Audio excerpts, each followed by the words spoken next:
आंगनबाड़ी बहनों के इतिहास का होगा सबसे बड़ा फैसला। आंगनबाड़ी बहनों के लिए बड़ी खुशखबरी, अगर ऐसा हो गया तो आंगनबाड़ी बहनों की होगी बल्ले बल्ले। नमस्कार आंगनबाड़ी सेविका सहायिका मिनी बहनों, स्वागत है आप सभी का हमारी आज की इस बेहद महत्वपूर्ण और खास वीडियो में। मेरा नाम है विक्रम सिंह और आप देख रहे हैं आईसीडीएस न्यूज। आज की इस वीडियो में हम आपको आंगनबाड़ी बहनों को लेकर एक ऐतिहासिक खबर दिखाने जा रहे हैं। बस इतना समझ लीजिए कि अगर ऐसा हो गया तो शायद देश में यह पहली बार होगा और आंगनबाड़ी बहनों के इतिहास में यह पहली बार होगा और इस फैसले की वजह से आंगनबाड़ी बहनों को काफी राहत मिल पाएगी। तो क्या है वो खबर, इसके विषय में आपको डिटेल से जानकारी देंगे, मगर उससे पहले देश के अलग अलग राज्यों से आ रही आंगनबाड़ी से जुड़ी हुई कुछ और महत्वपूर्ण खबरों को फटाफट अंदाज में देख लेते हैं। उत्तर प्रदेश से महत्वपूर्ण खबर निकल के आ रही है कि किसी दिन रोटी तो किसी दिन सोयाबीन, यूपी में अब बदले नजर आएंगे आंगनबाड़ी सेंटर। उत्तर प्रदेश से महत्वपूर्ण खबर जी न्यूज में प्रकाशित की गई। आइए इस पूरी खबर को विस्तार से आपको बताते हैं। बताया गया है कि आंगनबाड़ी केंद्रों पर 3 से लेकर 6 वर्ष के बच्चों के लिए गर्म पका हुआ भोजन उपलब्ध कराने की दिशा में काम कर रही उत्तर प्रदेश सरकार योजनाओं के सुचारू संचालन के लिए मिड डे मील योजना की तर्ज पर एक समान मेन्यू रखने का निर्णय लिया है। प्रस्ताव के अनुसार सप्ताह में बच्चों को वही भोजन परोसा जाएगा जो कि मिड डे मील में बेसिक विद्यालयों में बच्चों को परोसा जाता है। बिहार के नवादा जिले से एक बड़ी खबर की हेडलाइन देखिए। इस खबर को पूरे देश की आंगनबाड़ी बहनों को जरूर देखना चाहिए और सीखना भी चाहिए। खबर की हेडलाइन देखिए कि नवादा में आंगनबाड़ी सेविका सहायिकाओं के सड़क जाम में फंसा एम्बुलेंस और आधा घंटा तड़पता रहा मरीज, जो कि सरासर गलत बात है। आंगनबाड़ी बहनों से एक निवेदन है कि आप कहीं पर पूरे देश में कहीं पर भी हड़ताल करिए, आपको संविधान इसका अधिकार देता है।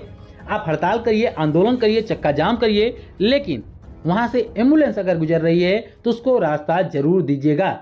आप लोग अपनी परेशानियों को लेकर आंदोलन कर रहे हैं, सड़कों पर हैं, लेकिन किसी और की परेशानी तो ना बनिए, कम से कम मरीजों की परेशानी तो बिल्कुल भी नहीं।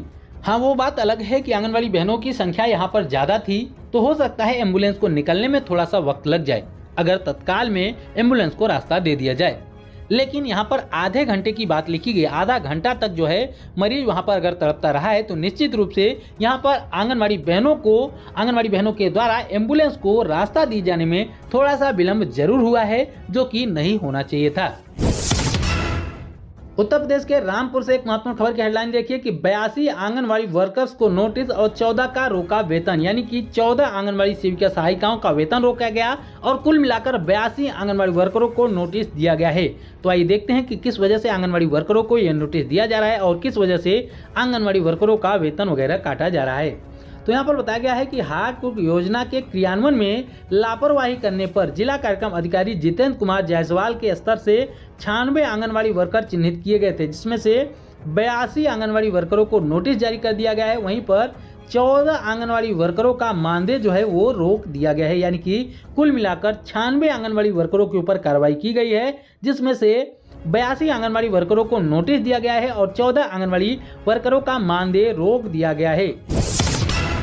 अब आइए आपको उस ऐतिहासिक खबर के बारे में बताते हैं जिसके बारे में हम कह रहे हैं कि ऐसा अगर हो जाता है तो पूरे देश में आंगनबाड़ी के इतिहास में ऐसा पहली बार होगा और ऐसा हो जाने पर आंगनबाड़ी वर्करों को, आंगनबाड़ी सेविका सहायिकाओं को काफ़ी राहत मिलने वाली है। तो इस खबर को पूरे देश की आंगनबाड़ी बहनों को जरूर देखनी चाहिए, क्योंकि यह खबर भले ही किसी एक राज्य से आ रही हो, लेकिन ऐसा लाभ आंगनबाड़ी बहनों को हर एक राज्य में मिलना चाहिए।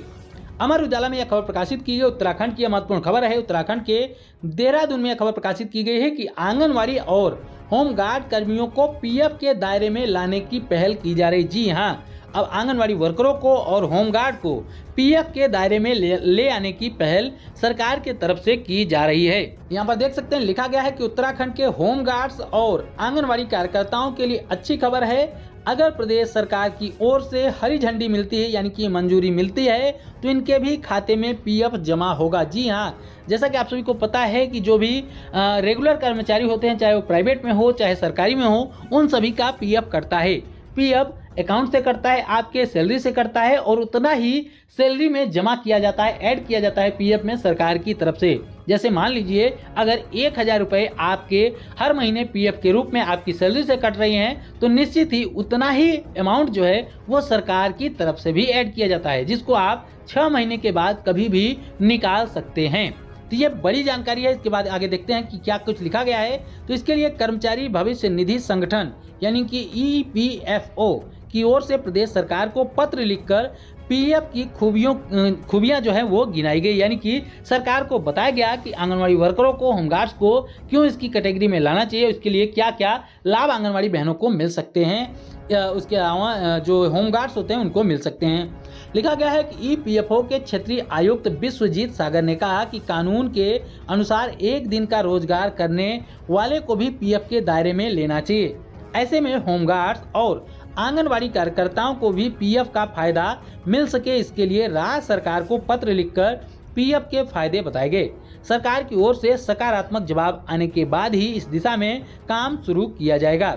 इसके आगे बताया गया है कि शादी और त्योहारों के सीजन में जो होटलों में 1-2 दिन काम करते हैं या कि कुछ दिन काम करते हैं जो कर्मचारी, उनको भी पीएफ के दायरे में लाने का प्रयास यहां पर किया जा रहा है। तो बड़ी खबर निकल कर उत्तराखंड की आंगनवाड़ी बहनों के लिए, होमगार्ड्स के लिए कि यहां पर आंगनवाड़ी बहनों को और होमगार्ड्स को पीएफ के दायरे में लाने का प्रयास किया जा रहा है। आपको बता दें कि जो पीएफ कटता है वो तमाम सरकारी कर्मचारियों का कटता है। जैसा कि आप सभी को पता है कि जब रिटायर होते हैं सरकारी कर्मचारी तो उनको काफी अच्छा खासा अमाउंट दिया जाता है, वो पैसा उनको पीएफ से ही दिया जाता है, यानी कि उनकी सैलरी से कुछ पैसे कटे होते हैं और उतनी ही सैलरी से जितने पैसे कटे होते हैं उतना ही अमाउंट जो है वो सरकार की तरफ से ऐड कर दिया जाता है, यानी कि जितना पैसा आपका कटता है उसका डबल पैसा आपको दिया जाता है, बशर्ते आपको 6 महीने के बाद ही ये पैसे निकालने होते हैं, यानी कि कम से कम मिनिमम टाइम जो होगा वो कम से कम 6 महीने होता है।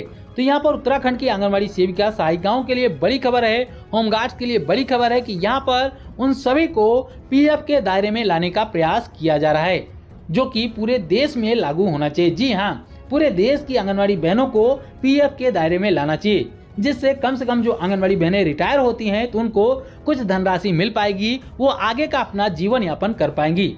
जैसा कि वर्तमान में आप लोगों ने देखा होगा कि आंगनवाड़ी बहनों को रिटायर होने पर कहीं पर भी कुछ भी नहीं दिया जाता। हालांकि हाल ही में कुछ राज्य सरकारों के द्वारा ये कहा गया है कि आंगनवाड़ी बहनों को रिटायर होने पर हम 2 लाख रुपए देंगे या फिर 3 लाख रुपए देंगे, कहीं कहीं पर 1 लाख, 1.5 लाख या फिर 50,000 दिया जाएगा, लेकिन अभी तक उनके पीएफ को नहीं काटा जाता था, यानी कि उनके खाते में पीएफ वगैरह नहीं जमा किया जाता था। अब यहाँ पर उत्तराखंड से ये खबर निकल के सामने आ रही है। हालांकि अगर ऐसा हो जाता है तो ये आंगनवाड़ी बहनों के लिए काफी अच्छी खबर होगी, काफी राहत भरी खबर होगी। आपको बता दें कि अगर एक आंगनवाड़ी कर्मचारी है वो शुरू से उसके खाते से अगर पीएफ कटेगा तो निश्चित रूप से जब वो रिटायर होगी तो उनके खाते में इतने पैसे जमा हो पाएंगे कि वो अपने आगे की जिंदगी अच्छी तरीके से गुजर बसर कर पाएगी। तो ये उत्तराखंड का जो प्रयास है, उत्तराखंड में जो ईपीएफओ के क्षेत्रीय आयुक्त जी का जो प्रयास है वो काफ़ी काबिले तारीफ है। हम चाहेंगे कि सरकार इसको जल्द से जल्द मंजूरी दे दे। साथ में अगर उत्तराखंड सरकार के द्वारा इसको लागू कर दिया जाता है तो हम पूरे देश की आंगनवाड़ी बहनों के लिए मांग करेंगे, खास करके केंद्र सरकार से, कि आंगनवाड़ी बहनों को कम से कम पीएफ के दायरे में लाया जाए। उसके पहले आंगनवाड़ी बहनों को सरकारी कर्मचारी बनाया जाना चाहिए, क्योंकि आंगनवाड़ी बहनों का जो काम है उसके हिसाब से आंगनवाड़ी बहनों को न तो सैलरी मिलती है न तो उनको इज्जत मिलती है। जी हाँ, उनको इज्जत भी नहीं मिलती और सैलरी भी नहीं मिलती। जितना काम उनसे लिया जाता है उसके हिसाब से आंगनवाड़ी बहनों को तो सरकारी कर्मचारी घोषित किया जाना चाहिए, क्योंकि आंगनवाड़ी बहनों से इतना काम लिया जाता है शायद ही किसी और सरकारी कर्मचारी से लिया जाता हो। आप अगर कामों को गिनना शुरू करेंगे उंगलियों पर तो आपकी उंगलियां कम पड़ जाएंगी, लेकिन आंगनवाड़ी बहनों का काम समाप्त नहीं होगा। आंगनवाड़ी बहनों को जो काम दिए जाते हैं वो 4 घंटे तो छोड़ दीजिए, 8 घंटे में भी पॉसिबल नहीं है, और जितनी सैलरी उनको दी जाती है वो एक बंधुआ मजदूर से भी कम दी जाती है। कुछ राज्यों की बात कर ली जाए तो वहाँ पर कुछ ठीक ठाक मानदेय है, लेकिन ज़्यादातर राज्यों की स्थिति ये है कि 10,000 के नीचे ही मानदेय है, और कुछ राज्य तो ऐसे हैं जहाँ पर 5,000, 6,000, 7,000 रुपये का ही मानदेय आंगनवाड़ी बहनों को दिया जा रहा है। वो मानदेय भी उनको समय से नहीं दिया जाता।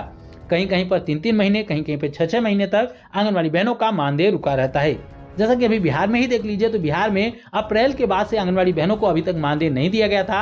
अभी हाल ही में 3-4 महीने का मानदेय आंगनवाड़ी बहनों को मिल पाया है। उसके बाद से अभी अक्टूबर चल रहा है, सितंबर और अक्टूबर का मानदेय अभी भी आंगनवाड़ी बहनों को नहीं मिला है और नवंबर शुरू हो गया है और आंगनवाड़ी बहनें हड़ताल पर डटी हुई हैं, तो निश्चित रूप से उनके मानदेय की कटौती भी आगे की जानी है। इसी प्रकार से अलग अलग राज्यों में आंगनवाड़ी बहनों के मानदेय को रोका जाता है, जबकि बार बार कोर्ट की तरफ से ये कहा गया कि आंगनवाड़ी बहनों को गैर विभागीय कार्यों में न लगाया जाए, लेकिन फिर भी हर एक राज्य में आंगनवाड़ी बहनों की ड्यूटी खास करके चुनाव में तो जरूर लगाई जाती है। और अगर चुनावी ड्यूटी आंगनबाड़ी बहनें किसी कारण की वजह से नहीं करती हैं तो उनके ऊपर कारण बताओ नोटिस भेजा जाता है उनके पास, और साथ में उनके ऊपर कार्रवाई की बात कही जाती है। अभी हाल ही में हमने मध्य प्रदेश से भी ऐसी खबरें देखी, उत्तर प्रदेश से भी देखी, और खास करके बिहार से तो काफी भारी संख्या में ऐसी खबरें और नोटिस देखने को मिले हैं।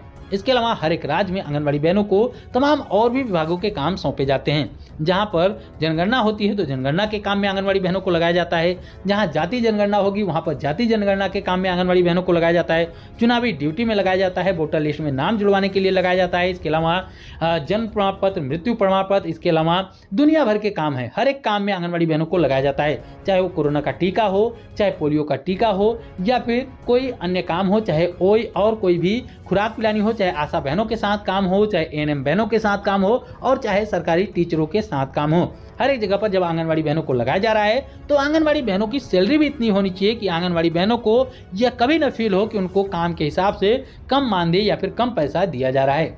वर्तमान में अगर देखा जाए तो जो मनरेगा के मजदूर होते हैं जो कि डेली बेसिस पे काम करते हैं, वो भी शायद अगर डेली उनको काम दिया जाए तो वो भी आंगनबाड़ी बहनों से ज़्यादा कमा लेंगे। लेकिन आंगनबाड़ी बहनें जितना उनको काम दिया जाता है उसके हिसाब से एक बंधुआ मजदूर जो कि पहले के ज़माने में हुआ करते थे उससे भी बदतर स्थिति में है।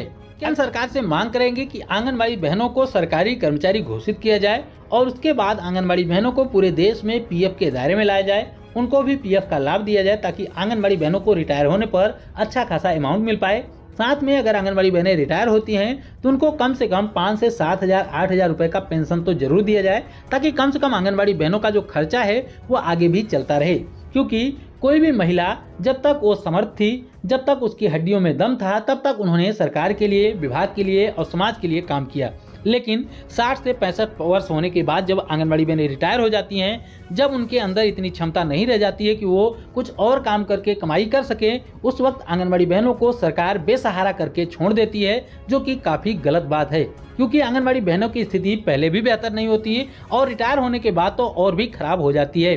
क्योंकि आंगनबाड़ी बहनों को जितनी सैलरी दी जाती है, वो किसी भी राज्य की बात कर ली जाए, इतने महंगाई के दौर में जितनी भी सैलरी दी जाती है, चाहे वो 14,000 दी जा रही हो, चाहे वो 10,000 दी जा रही हो और चाहे 6,000 दी जा रही हो, वो सभी कम है। क्योंकि वर्तमान में जो महंगाई चल रही है उसके हिसाब से ये सभी पैसे एक महीने में ही खर्च हो जाएंगे, तो आंगनबाड़ी बहनों के पास तो कोई भी सेविंग बचेगी ही नहीं। और जब आंगनबाड़ी बहनें 60 से 65 वर्ष में रिटायर हो जाएंगी, यानी कि बूढ़ी होकर रिटायर हो जाएंगी और कोई काम नहीं कर पाएंगी, उस वक्त आंगनबाड़ी बहनों के खाते में कोई भी धनराशि नहीं होगी। यानी कि आप खुद सोचिए कि आंगनबाड़ी बहनों का जीवन कैसे चलेगा।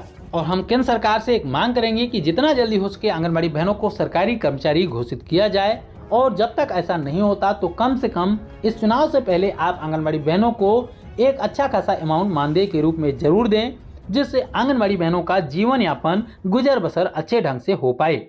आप सभी आंगनबाड़ी बहनों से एक निवेदन है कि इस वीडियो को जितना ज़्यादा हो सके लाइक करिएगा, जिससे इस वीडियो की रीच बढ़ सके। साथ ही साथ इस वीडियो को जितना ज़्यादा हो सके व्हाट्सएप ग्रुपों में, फेसबुक पर, सभी जगह पर शेयर करिएगा, ताकि सरकार तक हमारी आंगनबाड़ी बहनों की ये आवाज़, आंगनबाड़ी बहनों के लिए उठाई जा रही ये आवाज़ पहुँच सके और हमारी आंगनबाड़ी बहनों के हक में सरकार कोई निर्णय ले सके।